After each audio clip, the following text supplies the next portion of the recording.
Assalamualaikum warahmatullahi wabarakatuh. Perkenalkan, nama saya Elisa Fitriah dari Prodi Pendidikan Ekonomi. Saya akan mempresentasikan tugas UTS Pendidikan Agama Islam, yaitu konsep Toharoh dalam Islam dengan dosen pengampu Aden Sudarman SAG MPDI. Berikut materinya.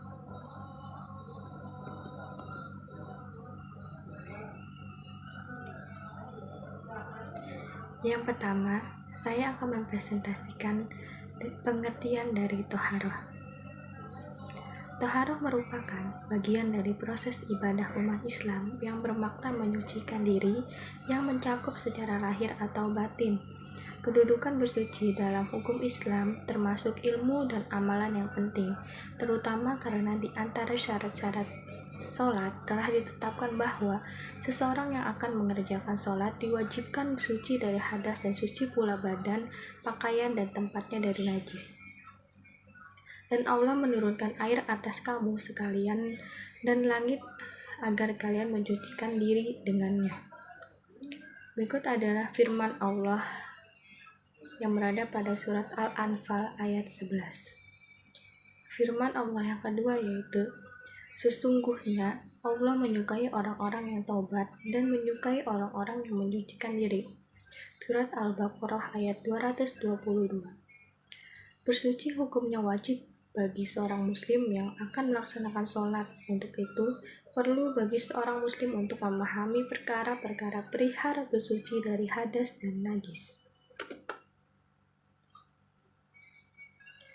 Berikutnya ada dasar hukum Toharoh. Dalam Al-Quran maupun hadis, banyak sekali penjelasan-penjelasan maupun perintah-perintah agar umat Islam senantiasa bersih dan suci. Adapun dalil yang menjelaskan tentang diisyaratkannya Toharoh dalam Islam adalah sebagai berikut. Hai orang-orang beriman, apabila kamu hendak mengerjakan sholat, maka basuhlah mukamu dan tanganmu sampai dengan siku, dan sapulah kepalamu dan basuhlah kakimu sampai dengan kedua mata kaki. Dan jika kamu junub, maka mandilah. Dan jika kamu sakit atau dalam perjalanan atau kembali dari tempat buang air atau menyentuh perempuan, lalu kamu tidak memperoleh air dan maka bertayamumlah dengan tanah yang baik atau bersih.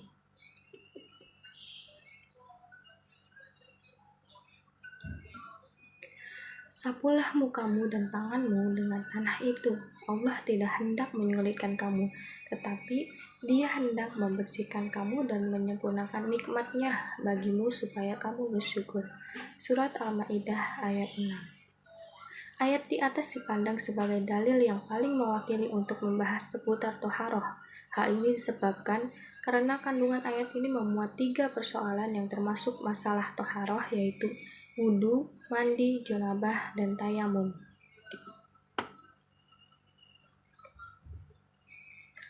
Selanjutnya adalah hakikat Toharoh. Toharoh atau bersuci itu ada 2, yaitu batiniyah dan lahiriah. Bersuci batiniyah yaitu menyucikan jiwa dari perbuatan dosa dan kemaksiatan dengan cara bertaubat secara sungguh-sungguh.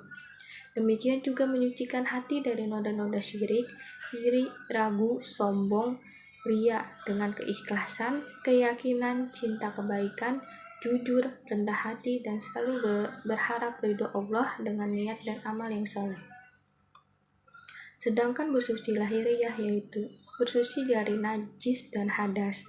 Bersuci dari najis yaitu menghilangkan segala macam najis dengan air suci, baik yang menempel di badan maupun pakaian pada orang yang mau melakukan sholat dan juga tempat sholatnya. Sedangkan bersuci dari hadas adalah dengan wudu, mandi, dan tayamum.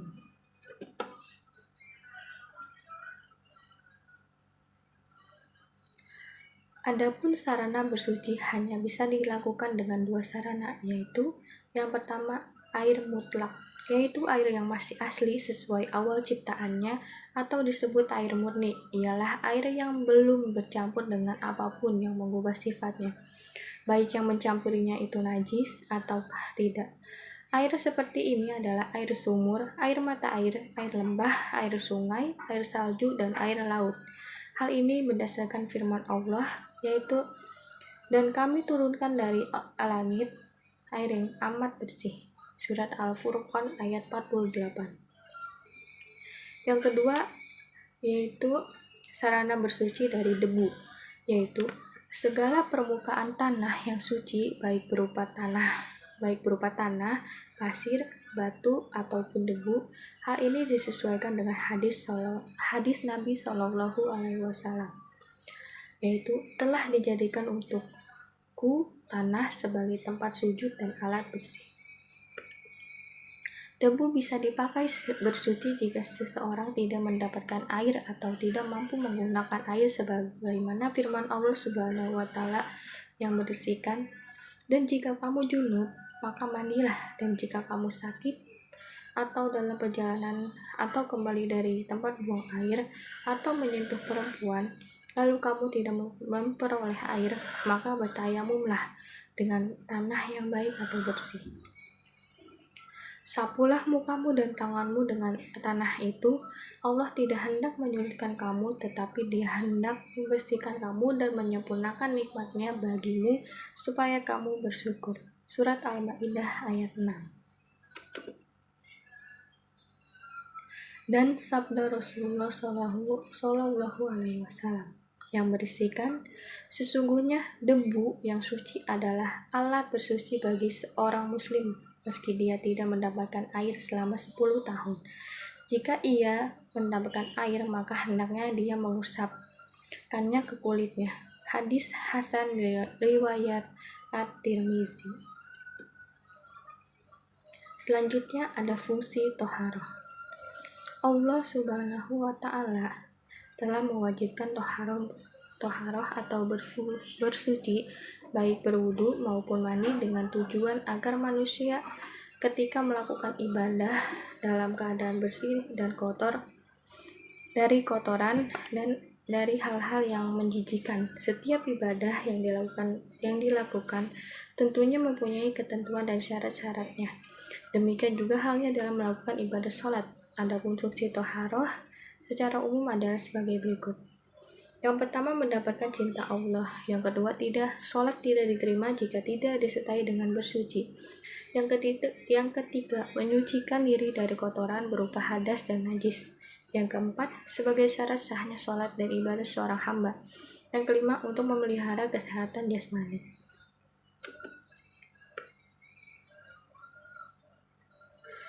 Yang keenam, dengan membersihkan badan dan benda yang lainnya dari najis atau kotoran, berarti membersihkan diri dari gangguan bibit penyakit dan zat-zat berbahaya yang merusak kesehatan tubuh baik langsung maupun tidak.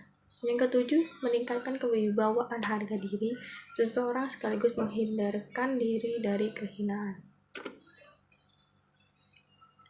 Adapun fungsi taharoh dalam kehidupan sehari-hari diantaranya adalah sebagai berikut. Yang pertama, untuk membersihkan badan, pakaian, dan tempat dari hadas dan najis ketika hendak melaksanakan suatu ibadah. Yang kedua, dengan bersih badan dan pakaian, seseorang tampak cerah dan enak dilihat oleh seorang lainnya, karena Allah Subhanahu wa Ta'ala juga mencintai kesucian dan kebersihan. Yang ketiga, menunjukkan seseorang memiliki iman yang tercermin dalam kehidupan sehari-harinya, karena kebersihan adalah sebagian dari iman. Yang keempat, yaitu seseorang yang menjaga kebersihan baik badan, pakaian, ataupun tempat tidak mudah terserang penyakit. Yang kelima, seseorang yang selalu menjaga kebersihan baik dirinya, rumahnya, maupun lingkungannya, maka ia menunjukkan cara hidup sehat dan disiplin. Terima kasih.